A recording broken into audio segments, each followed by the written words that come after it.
Hello class. Yesterday we have done the second part of the chapter Albert Einstein at school. अभी तक हमने 2 part कर लिए हैं इस चैप्टर के. आई होप कि आप लोगों को समझ में आ गया होगा. Now we are starting the third part of the chapter. Now let's start. Isn't it wonderful? He said after showing Yuri the certificate. Means की सेकेंड पार्ट के एंड तक हमने ये पता कर लिया था कि अब एल्बर्ट को जो सर्टिफिकेट है वो मिल चुका है और वो यूरी को खाने पर लेकर गया है. वहाँ पर उसने यूरी को सर्टिफिकेट दिखाया और उसको बोला Isn't it wonderful? क्या ये वंडरफुल नहीं है? क्या ये बहुत अच्छा नहीं है? Yes, it's fine. हाँ ये ठीक है. Yuri agreed. यूरी ने कहा 6 months is a good period. 6 महीने बहुत अच्छा टाइम पीरियड है. This way you won't actually be leaving the school, so if the worst comes to the worst you will be able to come back and carry on for your diploma. इस तरीके से तुम school छोड़ोगे भी और छोड़ोगे भी नहीं, और अगर तुम्हारे साथ बाहर जाके कुछ अच्छा नहीं होता है तो तुम दोबारा से आकर अपना डिप्लोमा कैरी कर सकते हो, मतलब कि दोबारा से यहीं से कैरी आउट कर सकते हो. I will never go back to that place, Albert assured him. Albert ने बहुत श्योरिटी से बोला कि मैं उस जगह पर दोबारा नहीं जाऊंगा. I am going to take the certificate to the head teacher tomorrow and that will be the end of it. मैं ये सर्टिफिकेट लेकर कल हेड टीचर के पास जाऊंगा और वहीं पर इसका एंड हो जाएगा. Mister Koch don't forget to get a reference in writing from your mathematics teacher first, Yuri reminded him. Yuri ने उसको याद दिलाया कि लेकिन उससे पहले अपने मैथमेटिक्स की टीचर से रेफरेंस लेटर लेना मत भूलना. Mister coach willingly gave Albert the reference he wanted. Mister coach जो उसके मैथ्स टीचर हैं उन्होंने मतलब विलिंगली मतलब सहमति से उसको वो रेफरेंस लेटर दे दिया जो एल्बर्ट चाहता था. If I say I can't teach you any more and probably you will soon be able to teach me and will that be all right, he asked. उसने पूछा कि अगर मैं कहूँ कि अब मैं तुम्हें इससे ज़्यादा और नहीं पढ़ा सकता, जल्दी ही तुम मुझे पढ़ाने लायक बन जाओगे, तो क्या ये सही होगा? That's saying too much sir, said Albert. Albert ने कहा सर ये कहना ज़्यादा हो जाएगा. इट्स ओनली द ट्रूथ, ये सत्य है. बट ऑल राइट, लेकिन ठीक है. I will put it more seriously, लेकिन मैं इसे और ज़्यादा सीरियसली लूँगा.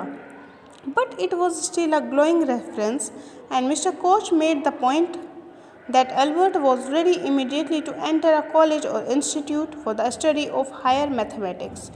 It was still a glowing reference. It means कि ये एक ग्लोइंग रेफरेंस है, मतलब कि ये एक ऐसा रेफरेंस लेटर है जो कि तुम्हारे कैरेक्टर को एनहेंस करेगा, तुम्हारी स्टडीज़ को एनहेंस करेगा. And mister Koch made the point that Albert was ready immediately to enter a college. और मिस्टर कोच ने कहा कि उसमें लिखा कि अब जो एल्बर्ट है वो नए कॉलेज में जाने के लिए रेडी है, ठीक है, और वो मैथमेटिक्स की जो हायर स्टडीज़ है उसको लेने के लिए एबल है. Okay. I am sure you are leaving us although you are wasting your time in my class, he said. उसने कहा कि मुझे बहुत सॉरी फील हो रहा है कि तुम हमें छोड़ रहे हो, यद्यपि मुझे ये पता है कि तुम्हारा टाइम मेरी क्लास में वेस्ट ही हो रहा था. It is almost the only class where I am not wasting my time, said Albert. Albert ने कहा सर एक यही तो क्लास है जहाँ पर मैं अपना टाइम वेस्ट नहीं कर रहा था. But how did you know I am leaving sir, लेकिन आपको कैसे पता कि मैं छोड़ रहा हूँ? You wouldn't have asked me for this reference otherwise. अगर ऐसा नहीं होता तो तुम मुझसे ये रेफरेंस लेटर नहीं मांगते. I thought you would wonder, मुझे लगा कि आपको सरप्राइज़ होगा. There is nothing to wonder about, surprise करने जैसी कोई बात ही नहीं है Einstein. I knew you were going to leave before you knew yourself. मुझे तुम्हारे जानने से पहले पता था कि तुम यहाँ से छोड़ने वाले हो. Albert was puzzled. Albert confuse हो गया. What did the teacher mean, teacher के कहने का मतलब क्या था? Interview with the head he soon find out. उसने जल्दी ही पता लगा लिया, मीन्स कि उसे जल्दी ही समझ में आ गया. Before he had a chance to ask for an interview with the head teacher, he has summoned to the head's room. इससे पहले कि वो हेड टीचर से मिलने के लिए किसी से पूछता, उससे पहले ही उसको हेड्स रूम मतलब कि हेड टीचर की तरफ से बुलावा आ गया. वेल अच्छा है, it saves me the trouble of having to wait an hour or 2 outside, he thought. उसने सोचा अच्छा है, कम से कम अब मुझे 1 या 2 घंटे बाहर वेट नहीं करना पड़ेगा. He hardly bother to wonder why he had been sent for, लेकिन उसे नहीं पता था कि उसको क्यों बुलाया जा रहा है। But vaguely supposed he was to be punished again for bad work and laziness, लेकिन उसे एक हद तक इतना पता भी था कि शायद उसे किसी बुरे काम की वजह से या आलस की वजह से उसको पनिशमेंट देने के लिए बुलाया जा रहा है। Well he had finished with punishment, लेकिन अब मेरी सारी पनिशमेंट्स ख़त्म हो गई हैं। I am not going to punish you, the head teacher said. Head teacher ने कहा मैं तुम्हें पनिशमेंट नहीं देने जा रहा हूँ। टू एल्बर्ट सरप्राइज, तो एल्बर्ट को थोड़ा सरप्राइज हुआ। Your work is terrible and I am not prepared to have you here any longer Einstein, I want you to leave the school now. तुम्हारा जो वर्क है वो बहुत टेरिबल होता जा रहा है, बहुत अनबियरेबल होता जा रहा है, तो अब मैं तुम्हें अब इस स्कूल में और ज़्यादा बर्दाश्त नहीं कर सकता आइंस्टीन। अच्छा होगा कि तुम अब ये स्कूल खुद ही छोड़ दो। लीव स्कूल नाउ, अभी स्कूल छोड़ दो, एल्बर्ट ने दोबारा रिपीट किया, डेज्ड मतलब कि सरप्राइजिंग वे में। That is what I said, यही मैंने कहा। You mean said Albert that I am to be expelled, Albert ने कहा कि आपका मतलब है कि मुझे स्कूल से निकाला जा रहा है। You can take it that way if you wish Einstein, the head teacher was not mincing words. Head teacher ने अपने वर्ड्स को दोबारा हेर फेर करते किए बिना ही बोला कि तुम इसको इस तरीके से भी ले सकते हो Einstein. The simplest thing will be for you to go off your own accord and then the question won't arise. सबसे ज़्यादा सिंपल थिंग ये होगी कि तुम अपने अकॉर्डिंग ही स्कूल को छोड़ दो, तो ताकि कोई भी क्वेश्चन बाद में अराइज ही ना हो। But said Albert what crime have I committed, लेकिन मैंने क्राइम क्या किया है। Your presence in the classroom makes it impossible for the teacher to teach and for the other peoples to learn.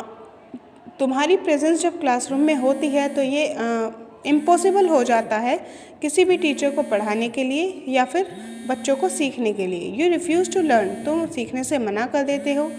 You are in constant rebellion, तुम हमेशा विद्रोह करते रहते हो, तुम हमेशा अगेंस्ट में खड़े रहते हो।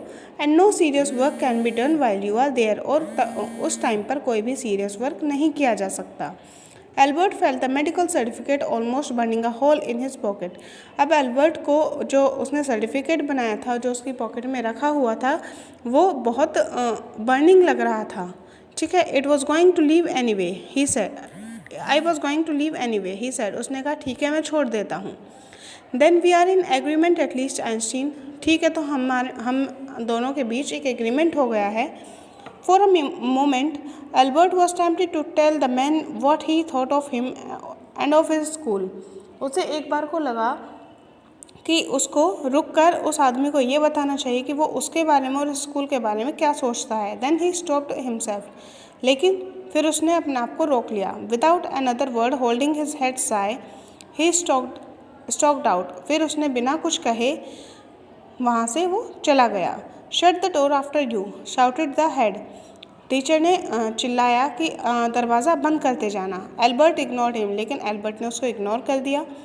ही walked straight on out of the school where he had spent 5 miserable years without turning his head to give it a last look. वो सीधा चला गया और उसने उस स्कूल से चला गया जहाँ पर उसने अपने वर्स्ट 5 years गुजारे थे, बिना अपने हेड की तरफ को, मतलब उसने आखिरी बार पलट के भी नहीं देखा और वो वहाँ से सीधा चला गया। He could not think of anyone he wanted to say goodbye to. उसे नहीं लगता था कि उसे ऐसा कोई है जो ये सोचेगा कि वो उसको गुड बाय बोलकर जाए।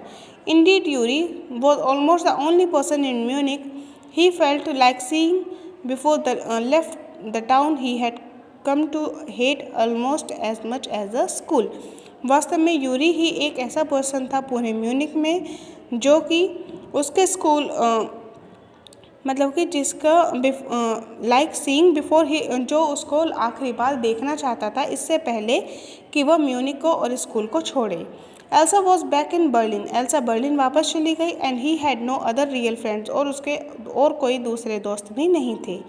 Good bye and good luck said Yuri when he left, जब वो गया तो यूरी ने कहा goodbye and good luck. You are going to a wonderful country I think, मुझे लगता है कि तुम एक बहुत अच्छे देश में जा रहे हो। I hope you will be happier there, मुझे लगता है कि तुम वहाँ पर खुश रहोगे। ठीक है। So this was the third and the last part of the story. I hope आपको तीनों पार्ट चैप्टर के समझ में आ गए हैं। If you have any query then you can ask to me. Thanks for watching.